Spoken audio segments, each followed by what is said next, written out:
Se você está passando por depressão e ansiedade, então me escuta aqui. O seu plano de saúde cobre psicólogo? Cuidar da mente é tão importante quanto cuidar do corpo. Mas será que o seu plano de saúde ajuda nisso?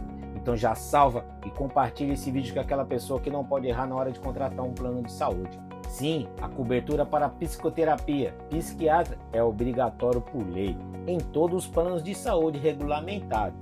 Se você está passando por um momento difícil, estresse, ansiedade, o seu plano de saúde é uma ferramenta fundamental para o seu tratamento, sem custos extras exorbitantes.